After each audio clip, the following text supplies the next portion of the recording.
E se o maior ato de coragem de toda a história humana não tivesse acontecido num campo de batalha, nem no salão de um trono, mas no silêncio de um quarto humilde? E se a pessoa que salvou o destino da humanidade não fosse um líder poderoso ou um rei, mas uma jovem adolescente de um vilarejo tão desconhecido que as pessoas duvidavam que algo de bom pudesse vir de lá? Hoje, vamos mergulhar no momento mais solitário e decisivo da vida de uma jovem chamada Maria.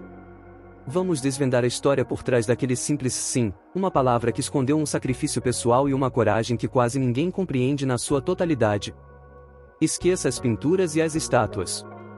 Prepare-se para conhecer o lado humano e arriscado da fé, um ato de heroísmo que lançou uma semente de esperança numa terra de incerteza e medo.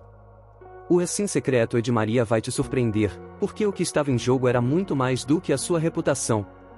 Para realmente entender a dimensão da coragem de Maria, temos de nos transportar no tempo e no espaço. Não para os templos grandiosos de Jerusalém, mas para um canto remoto e esquecido do Império Romano. Imagine uma pequena mancha de casas de pedra e adobe, amontoadas numa colina árida da Galileia. O seu nome era Nazaré.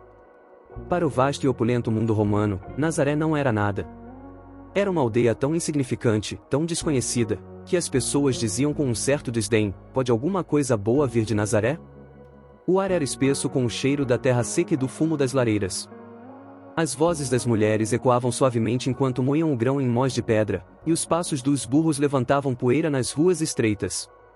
Neste cenário de total normalidade, a vida seguia um ritmo previsível e ancestral. E é aqui que encontramos a nossa protagonista. Maria não era uma rainha ou uma profetisa. Era apenas uma adolescente, provavelmente com não mais do que 14 anos, com as mãos calejadas pelos afazeres diários. A sua rotina era como a de qualquer jovem do seu tempo: ajudar a mãe na casa, buscar água no poço da aldeia e tecer as roupas da família. A sua vida era simples, cheia de obrigações e completamente normal. Mas o futuro de Maria já estava traçado. Ela estava formalmente prometida em casamento a um homem chamado José, um carpinteiro justo e de bom coração. É aqui que entra o primeiro ponto crucial da nossa história. Numa sociedade moderna, um noivado é uma promessa romântica. Naquele tempo, em Israel, era algo muito, muito diferente. O noivado de Maria e José era um contrato legal, com peso de lei. Era uma fase que podia durar até um ano, onde eles eram legalmente considerados marido e mulher, mas ainda não viviam juntos. Quebrar este contrato, para Maria, seria o equivalente a um divórcio. E, pior ainda, traria vergonha insuportável e ostracismo. A sua honra, a sua reputação, a sua segurança e o seu lugar na sociedade dependiam inteiramente daquele vínculo. O seu futuro era seguro, a sua vida era previsível. Ela não era uma figura pública, não tinha poder ou influência. Era apenas uma jovem, a preparar-se para uma vida de mulher e mãe, seguindo o caminho que a tradição e a sua família tinham escolhido para ela. A sua história parecia já estar escrita, sem grandes reviravoltas ou surpresas.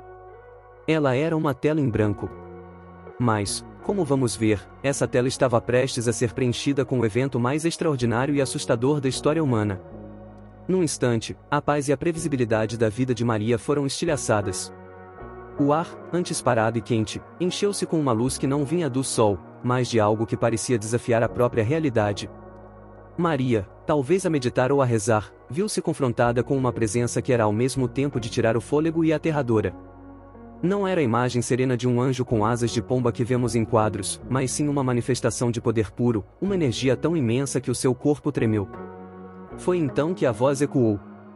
Não um sussurro gentil, mas um som que parecia vir de todas as direções e de nenhuma ao mesmo tempo. Era a voz do anjo Gabriel, o mensageiro pessoal de Deus. Alegra-te, cheia de graça. O Senhor está contigo.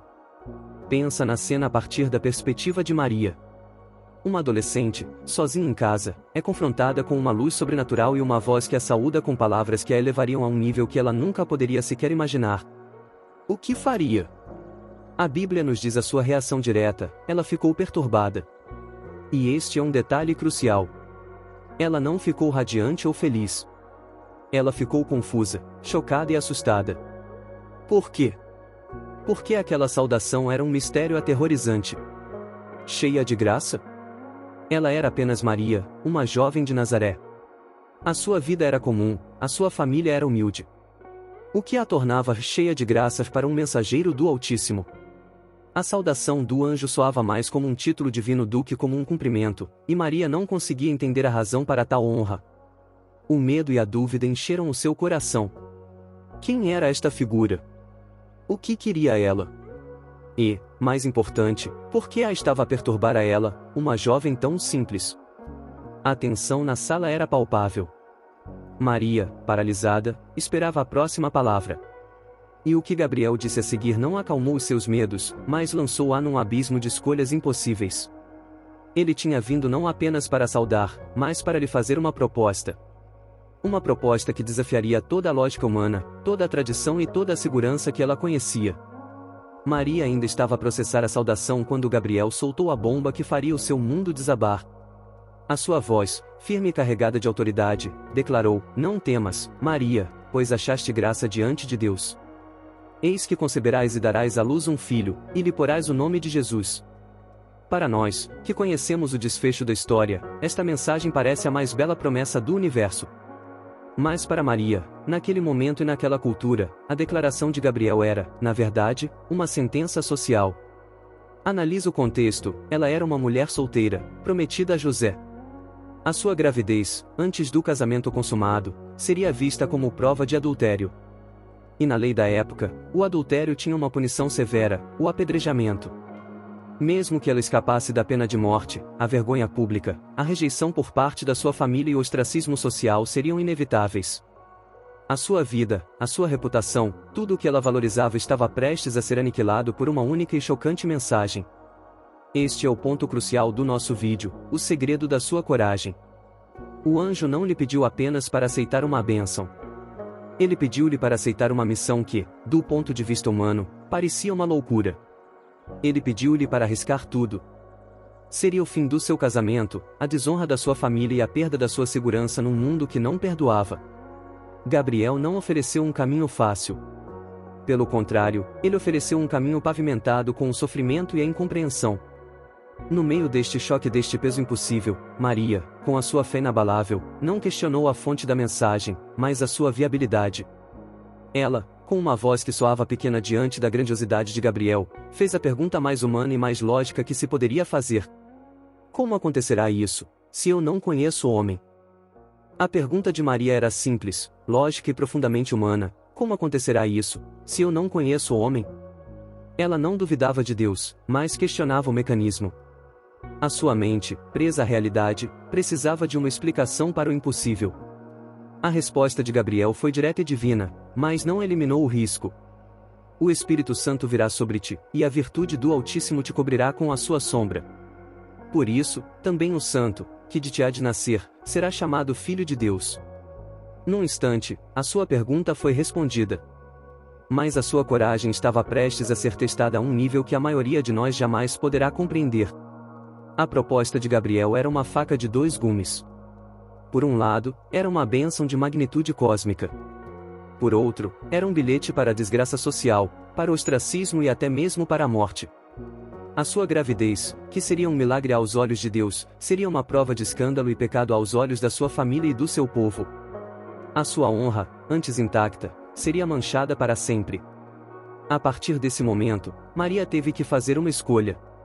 Dizer sim significava mais do que aceitar um filho divino. Significava aceitar a dor, a vergonha e a incompreensão. Significava arriscar o seu noivado com José, o homem justo que, ao descobrir a gravidez, teria todo o direito legal de a repudiar.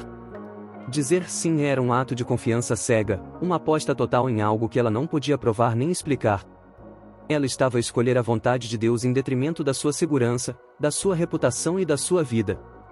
É neste instante que o verdadeiro heroísmo de Maria brilha. Ela não pediu garantias. Não exigiu que a sua vida fosse salva da vergonha. Ela apenas se entregou. Com uma confiança absoluta na promessa que o anjo fez, ela deu a sua resposta, uma das frases mais poderosas e humildes já proferidas na história da humanidade. Eis aqui a serva do Senhor. Cumpra-se em mim a tua palavra. A luz celestial tinha se desvanecido, e o eco da voz de Gabriel tinha desaparecido. Maria ficou sozinha com o peso daquela revelação. Tinha dito o seu sim, e o milagre já tinha começado. Mas o milagre de Deus chocou-se de frente com a realidade humana. E a primeira pessoa a ser atingida foi aquela que a amava, o seu noivo, José. José era um homem justo. As Escrituras descrevem-no assim. Isso significa que ele seguia a lei de Deus rigorosamente. Quando se deparou com a gravidez de Maria, deve ter sido um golpe avassalador. O homem que a amava e que tinha planeado a sua vida com ela, viu-se perante uma evidência incontestável de algo que a sua mente não conseguia processar. Como poderia Maria, a quem ele confiava mais do que a qualquer pessoa, estar grávida? As suas opções eram limitadas e cruéis: denunciá-la publicamente, o que a levaria ao apedrejamento, ou repudiá-la em segredo para poupar a sua vida. O seu coração partido e o seu desejo de proteger Maria levarão-no a escolher a segunda opção. Este foi o primeiro grande teste para a coragem de Maria. A sua fé no sim de Deus agora dependia da fé de outro. Ela teve que enfrentar a possibilidade de perder o homem que amava, a sua família, a sua casa e a sua segurança por causa de uma promessa que, aos olhos de todos, era uma história inacreditável. Mas o mesmo Deus que havia falado com Maria no silêncio do seu quarto, falou com José no silêncio dos seus sonhos. Enquanto ele se debatia com o seu dilema, um anjo do Senhor apareceu-lhe.